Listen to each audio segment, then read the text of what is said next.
Many, many years ago, when the people of Israel were a great nation ruled by King Saul, they fought a long and bitter war against their ancient enemies, the Philistines. In those days, soldiers used swords and spears and bows and arrows, and they wore heavy armor and carried shields to protect themselves in battle, so that only the biggest and strongest men were taken into the army.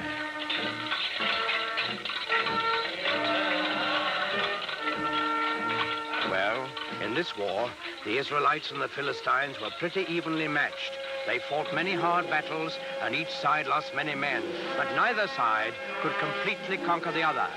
Then one day, while the Philistines were camped on one side of the great valley and the Israelites on the other, there came out of the camp of the Philistines a champion of their cause, a huge giant, taller and stronger and bigger than any man anyone had ever seen.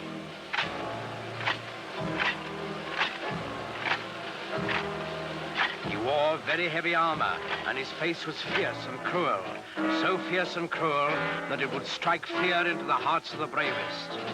This was Goliath, the giant of Gath.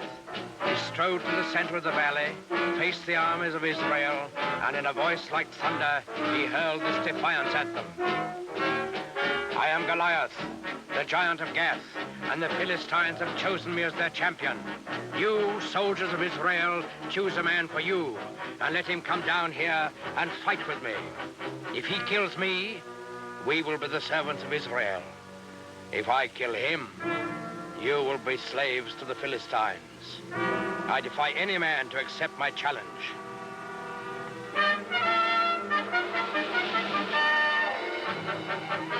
When the men of Israel saw Goliath and heard his defiant challenge, they were afraid, for they had no one to match his size and strength.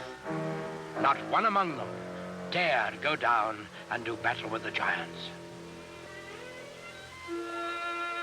Not, that is, until the shepherd boy David heard Goliath's challenge. Now, David was just a boy. He knew nothing about swords and spears and fighting wars. But he was a thoughtful boy, too, and a good boy, because he believed in God and trusted in him. So, when he heard Goliath defying King Saul's army, he turned to his brothers and said, "In defying the army of Israel, Goliath defies God. Is there no one here to go out and do battle against the enemy of the Lord?" David's brothers were first surprised and then angry at him. "Go back to your flocks and leave wars to fighting men." But David wouldn't be put off. "I will do it," he said. "Send word to King Saul. Tell him that I will go down into the valley and do battle with Goliath the giant."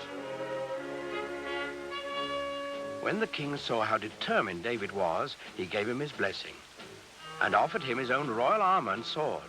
But David wouldn't take them. He wasn't a soldier. Instead, he went to a nearby stream and selected 5 smooth stones. He put these in his shepherd's bag. He took his stick in his left hand, and in his right hand he held a slingshot. That's all. With both armies looking on, excited and expectant, David went down into the valley to meet Goliath.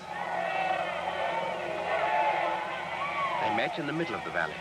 David looking up at the giant, confident and unafraid, and Goliath looking down on the unarmed boy with eyes full of hatred.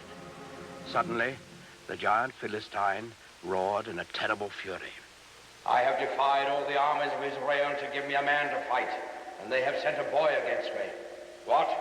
Am I a dog that you come against me with a stick?" David answered him calmly. "I come against you in the name of the Lord of hosts, the God of the armies of Israel, whom you have defied. Your sword and your spear and your shield will not save you, Goliath, for this day you shall learn that the Lord fights on the side of right." Goliath let out an angry snarl. "So be it. Defend yourself, boy." Goliath the giant rushed forward to make quick work of the boy champion of the Israelites. David stood his ground. He reached into his shepherd's bag, took out 1 stone.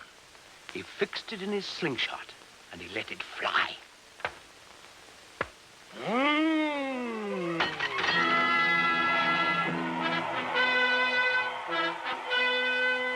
The giant was dead, and the simple shepherd boy, who trusted in God, had done what all of King Saul's army hadn't been able to do.